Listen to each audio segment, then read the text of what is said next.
Boss Tribe. I'm back for another episode of The Boss in the Chair. I'm here with another, person who has chosen angel work, as I call it, in their profession. So I'm with Jessica Forney. How are you? I'm good. How are you? Tell us a little bit about what you do. Sure. So I am trained as a social worker. So I've been working in mental health for about 5.5 years, and mostly in community mental health until very recently. So I've just started a private therapy practice here in Denver. What's that called? It's called Wild and Well. Wild and Well. Yes. Tell us about the name of your therapy practice. Sure. There's something in there, I can tell. Yes, there's something in there, and it's continuing to kind of unfold, which is kind of cool. So I had stewed over a name for a long time and couldn't really come up with anything that felt right. Mm-hmm. And then I literally got woken up with this name in my sleep. So the meaning of it has kind of unraveled over time from there. But what it means to me so far is the idea that our mental health is not just something that's meant to be managed. It's not just something that we're able to go and get some support around so we can function. It's the idea that we're not here to quell ourselves. We're here to be the best people that we can be and live wholehearted lives, and not just function, but that we can be both wild and well. Wild and well. Yes. Good. Hopefully, because I got the wild part down, but I like to appreciate that you said what you're saying. That's important. Both right? are important. Like, you lose something, right? If you are focused on your mental health, or you lose some piece of your passion, or that's so not true. Right. I love that. Thank you. I'm glad you like it. That's so good.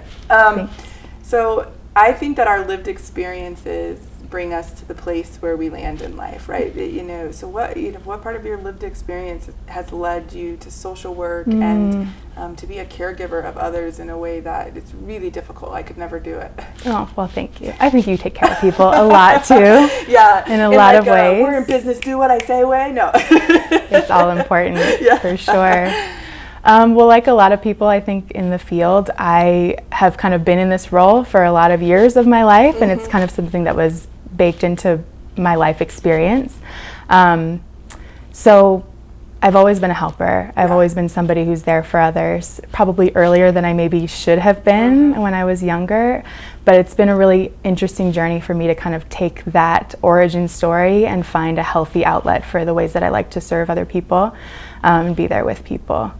So, does that answer your question? It totally answers my question. And you say the word healthy outlet, which I think is probably the journey that we're all on. Yes. Because our lived experience is what it is, but to, sort of I'm searching, right, always for what's the healthiest outlet for who I am versus who I am is not good. And there's a big difference. Right, there's such a difference. Do you feel like this is still a journey for you as far as healthy outlet? Yeah, I think it's an ongoing process. I've done a lot of work on myself since I entered this field, and so my relationship to the work has evolved.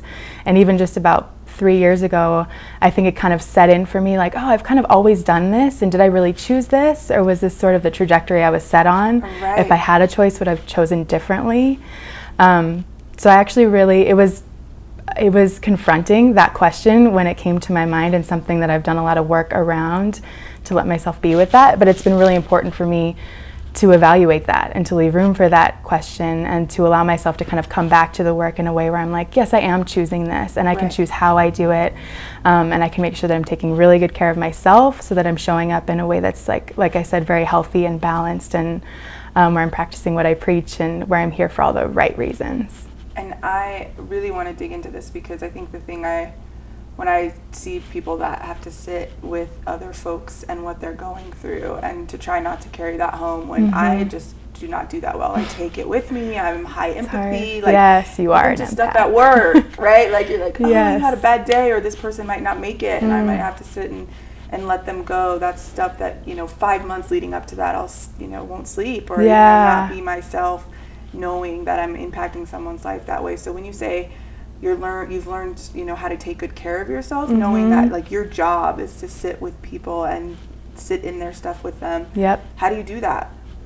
So I would say it's twofold. One is just proactively being somebody who takes good care of myself on a day-to-day basis, which, if you're others focused, sometimes has to be a very intentional effort. So everything from just basic nutrition, taking care of my body, moving my body, getting enough sleep, really catering to my basic human needs in a very aggressive way, because I think I have to be even more serious about that because I'm doing this work. Right. And then on the other side, I do feel with people. I'm very much connected to my clients and I care very deeply for them. So I feel what they feel, and some sessions leave me kind of wrecked afterwards. It's real. Sure. Yeah. So I might need to cry it out, or, you know, send some prayers or good wishes up for them, or, you know, get out and move my body, go for a walk, do a yoga class, like find a way to kind of dispel that energy, but also honor the process and the moment that I've shared with them. I think that people watching this need to hear this, and this is what you do for a living is leadership, right? So you just do it for a living. People are paying to be led, to be coached, to be heard, which I think is leadership, right? I think that's my job.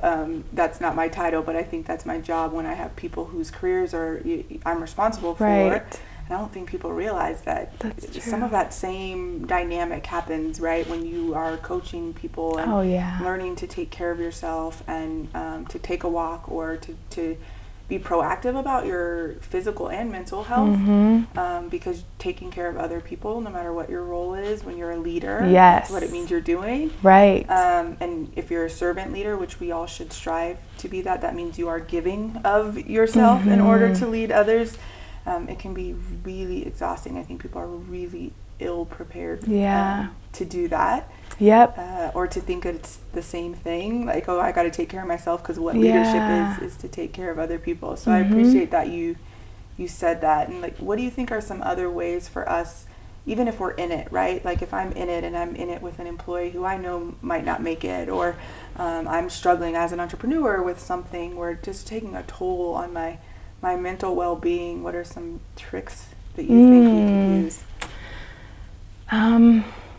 Well, checking in with yourself is really important. So like I mentioned, for myself, it's important for me to get a good meal in before I start my day, make sure I'm drinking enough water, make sure I'm taking breaks, so that I do check in with myself. Because I think if you're a leader, you're constantly focused on investing in other people, and they aren't the only ones bringing their stuff to work. So are we, right? Right, yeah. So are all of us. So I think it's really important to kind of structure into your day moments where you can be with yourself and check in and make sure that all of your needs are met. Yeah. And recognize that you're bringing your humanity into every room. So if you're snappy with someone one moment, it might be because you have some stuff going on, and that's okay, and you're human. So have grace and be there for yourself, and maybe go back and acknowledge it with that person and have a good conversation there. But I think it's important to be honoring of our own humanity and everyone else's. Oh, I love that. So yes.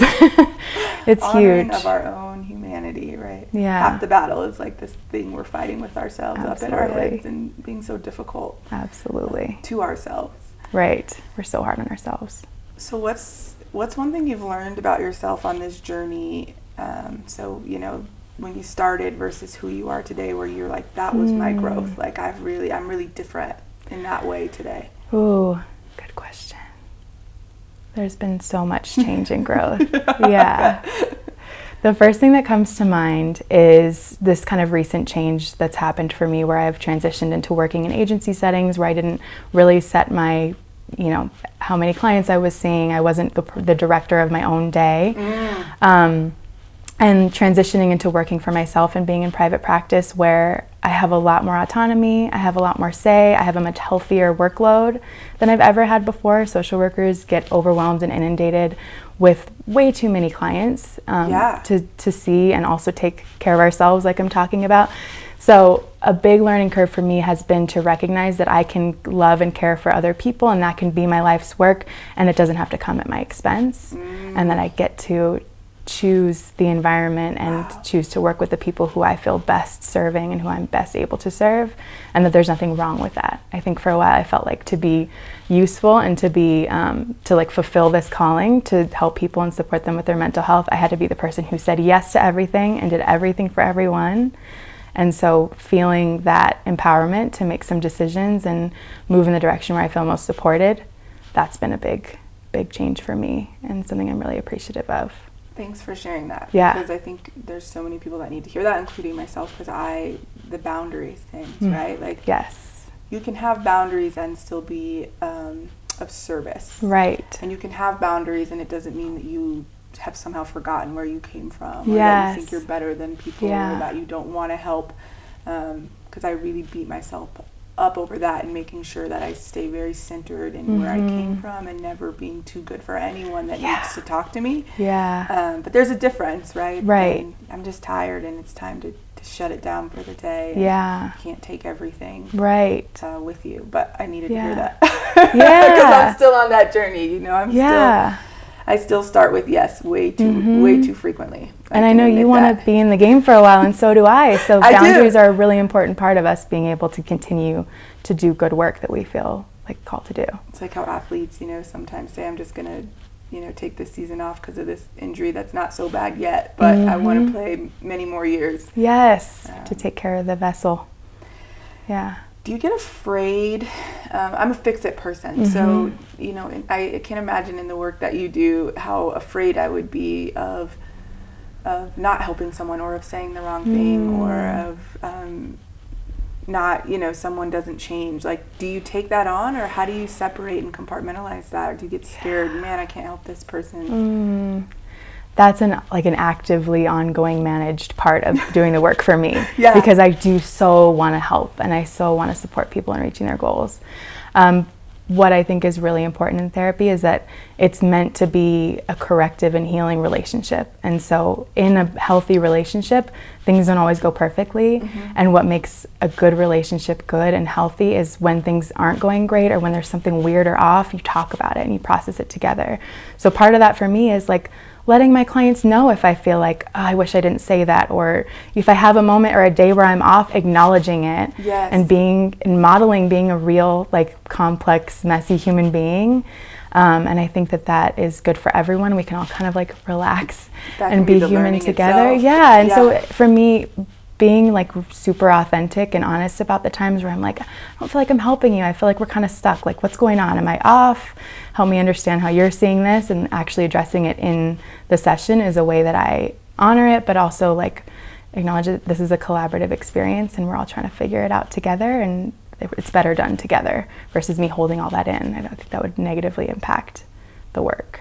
All I can think as you're talking is just leadership, right? Like, just everything you just said is, if as a leader you can bring that in with you and be like, I'm off today, right? I remember my team at work was the first group that found out I was getting divorced within my family, because I knew that I wasn't going to be able to, as soon as I started showing up differently, it was going to throw the whole dynamic off. And I understand the power of my energy in that space, and so knowing like, you guys are going to have to give me a break, it's going to be rough, and they did, of course. Like, people rally around that, and I think people needed to hear that nothing's perfect, this humanity that you say of who we all are. And so like, to be able to do that as a therapist is really powerful. So if you can do it in a session where people are like, no, I want you to help me, like you make me better, right? And you can say, maybe I can't make you better today because it's just not working today, or let's talk about something's off in our communication. Like, that's just so huge. If we all talk to each other like that at work, can you imagine?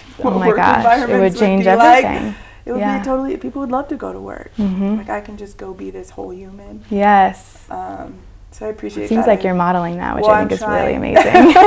We need that. I'm trying. Sometimes authenticity and wearing your heart out there is harder than other days. Usually when I am like, I don't know how I'm going to get up, so I better share something. Those are the days where I know it's like, you better share people where you are, because something will come of that if you don't, right? Something will go wrong, and people will pay for your energy or not knowing what was going on with you. Right, they'll make a story to explain. Where you leave the story blank, people fill it in. Exactly, right. So I do try to tell my own story whenever I can. Yeah, and that way we're not leaving people in the dark, and we can all just kind of be in the truth together, figure it out. What advice would you give for people who aren't leading yet but who want to go into leadership about, you know, sort of how do you get proactive about your mental health? How do you get proactive about these habits of self-care? Yeah, well, I love that you keep tying what I do back to leadership, because I think when we first had a conversation, I was like, am I a leader? My work happens in such isolation, but I'm understanding it more and more the more that you explain to me. And so I think that's an important point, that like you can be a leader no matter where you are. It's something I'm clearly still kind of learning, and it's unfolding for me. And start thinking now. I mean, if people are on the road and trying to figure out where they want to be in 5 years or whatever, if you're not sure what you want to do, what type of a leader do you want to be, and what type right. of, and like who do you respect, and how do they take care of themselves, and what goes into them being able to show up in the ways that you really admire. So that's I think a good place to start. If you want to go into the mental health field, get into therapy, take care of your own mental health, and make sure that you're really investing in your well-being. I think that's really important for people doing this work. And have a community of people around you. Don't do things in isolation. I think that's really important too. Thank you. Yeah. This is so powerful. Like my head's spinning a little bit around just so much that you're teaching people about how to take care of themselves by not even by you giving us therapy, but by just talking about who you are as a leader and how you protect yourself, because what you do every day is leadership, and that's what I think. It's the art of being, right? It's not a thing. It's not a title. It's not because I have people on an org chart and, right. You know, you're a coach in a way that's very difficult to be a coach for other people. So those are my perspectives on leadership, but leave us with what is leadership to you? I think it's showing up fully and authentically wherever you are, and not being afraid to be seen. Woo. Yeah, I'll leave it there. So before I start crying, thank you so much for being here. Thank you are for a phenomenal having me. human. I think they will feel your energy through the camera, but also I just wish people could understand how beautiful your energy is. And just to be in your space is just always good for me. Same is true about you. Thank you. So until next time, Boss Tribe. See you later.